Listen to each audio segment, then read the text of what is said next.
Today when I planted salad, and I had some seedlings from a pre-cultivated box, and the salad was growing pretty fine. It was nice leaves, was healthy, and had a lot of roots already built out. And the roots, how you can see, is they try to go deep. They try to go as deep as possible because they know later on the earth will dry out. We will go to a climate which will change in spring, and then it's not enough rain anymore. So they have to go deep to make sure that there is that there are resources, especially water, which they need to survive and to develop themselves. Now what happens in these pre-cultivated boxes? They are imprisoned. This is a very small hole where by a machine the seeds were put in, and they were breeded in a glass house and with fertilizers and whatever. So they start to grow and they want to grow deep, but the prison is not allowing them to grow deep. And then the roots, because they have to grow, they grow in circles. That's what you can see here. And these circles have the ability to store their experiences. Let's say they have a memory, and the botanists, they say that in the end of the roots there's a memory. There's a brain, something like a brain, which is storing the experience that there is a prison and you cannot go deeper, and that's why you have to grow in circle. And when we break this memory away, like this, and we have the roots free again, here until here, the roots have the memory that they want to grow straight down.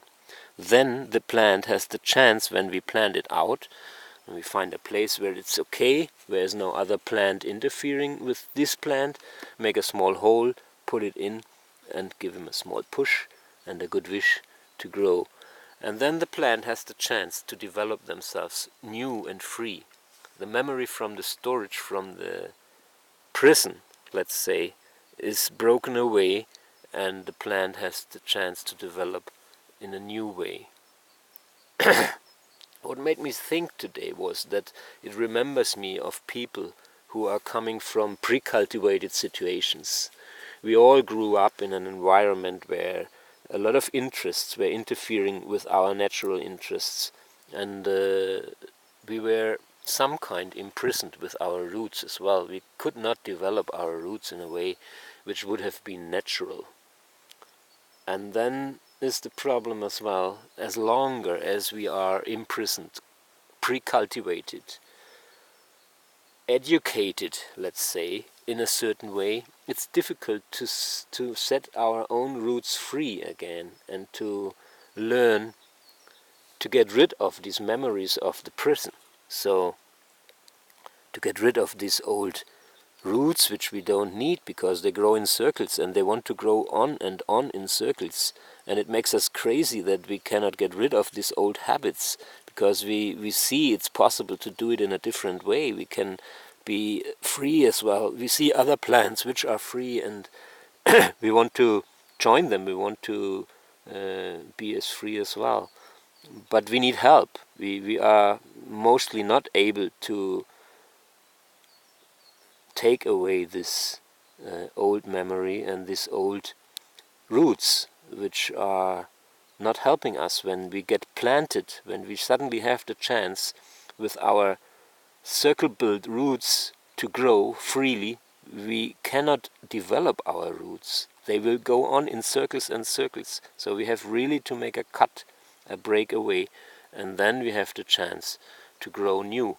And then it's the big problem. Where is the chance for us to grow new and natural? Where is the place where we really could develop what we are meant to develop? What kind of roots we want to be, what kind of plant we want to become. And this is all very, very difficult, and there's help needed. You need gardeners who know about the circumstances, who know about natural interference of any plants, of climate, of animals and plants, and whatever is necessary. Look, there's a watermelon coming out from a seed. There are small roots coming out, there's rocket salad coming out, and all these seeds I put in freely. I didn't put them in pre-cultivating boxes and made them feel imprisoned and destroyed their possibility to develop freely. So they come and they get very strong. They need a lot of time in the beginning, much more time than in case of glass houses and pre-cultivation, but afterwards they are so much stronger and so much faster in their development that they are faster even than the pre-cultivated plants.